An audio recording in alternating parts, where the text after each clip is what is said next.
Hey, it's Matthew. I want to talk about the metaverse. Lots to talk about, what is the metaverse? Where's it going? What are people going to do in it?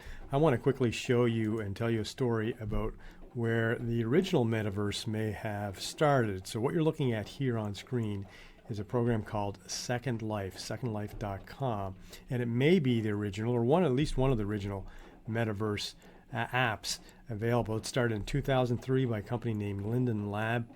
And by 2006, it became really, really popular, with potentially a few million people joining Second Life itself. It's a 3D virtual world. You go in, you create a character, an avatar, and you can interact and move that character throughout this open world. It's not a game, it's just an open world where people can build things and interact with each other, and you're seeing some of this on screen right now. This became incredibly popular, and major brands were all entering this world and exploring how they could use it to leverage their brand. So companies like IBM and Cisco and Adidas and Nike and I think cosmetic companies, retail companies were all creating presence inside this virtual world. And what you would do is you would buy land, virtual land, and you would build buildings and other infrastructure on that land. You can make it private where only certain people are invited. You can open it up.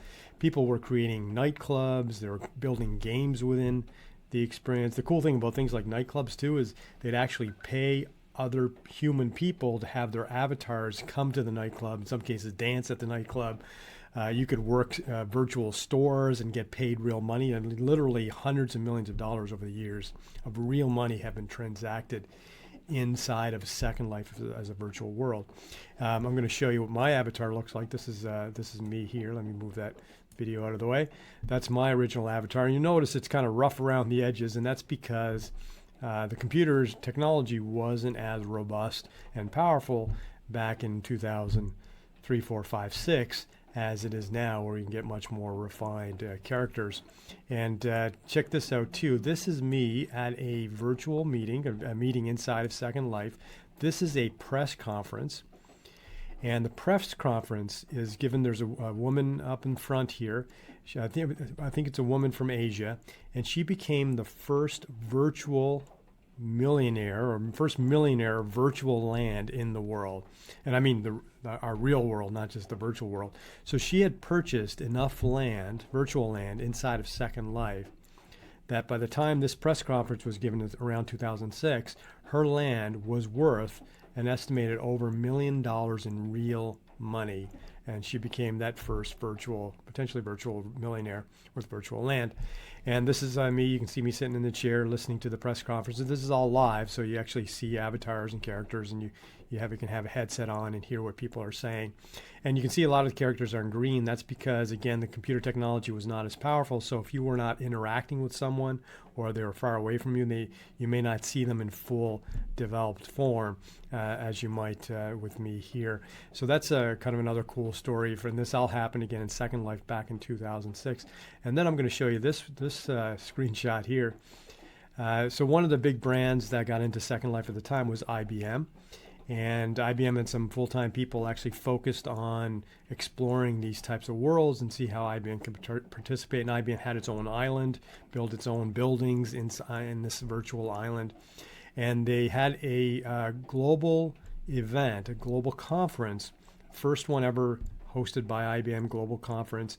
And they actually, put out a full press release from Armonk, New York headquarters about this event. And I happened to be the keynote speaker at that event. So you can actually see my avatar here on the stage, on this virtual stage with a microphone. And I've got my slides. And I'm actually talking about the future of learning and education and how there's a new segment emerging for educational gaming. And people from around the world came to this conference. You can see these are people's avatars. So these are all live.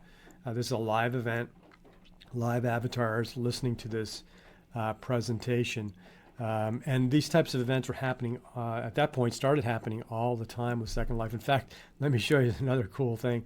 So because this was kind of a big deal with IBM making this a press release, a global press release, that press release got picked up by my local newspaper where my business is located.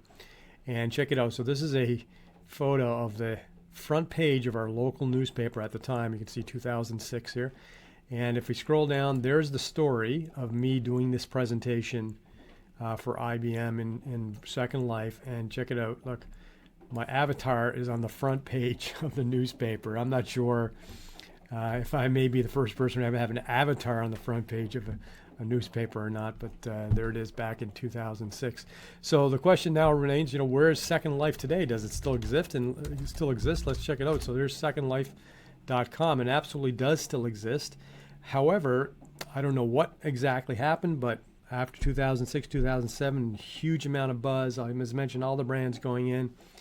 They all seemed to disappear. The buzz went away. Second Life didn't go away. Second Life still exists. As you can see, you can go and join it now, and it's much more refined visually and architecturally. And there are still people transacting in this world. I'm not sure if there's still a magazine. I remember back in the day, there was actually people publishing magazines about life in Second Life. But I haven't been back in a long time. I'll have to go back and check it out and see what new things are going on. But interestingly, despite all that buzz, and it seemed to be the future, it didn't really happen. So it'll be interesting to see what happens with Facebook's metaverse, now that technology is further ahead, now that people are much more comfortable using technologies and interacting online and virtually, where all that is going to go. But anyway, I thought I'd share that fun story from way back in the day. I'm Matthew Giorgio. BusinessXP is the fastest and most inspiring training ever invented for future business leaders and entrepreneurs.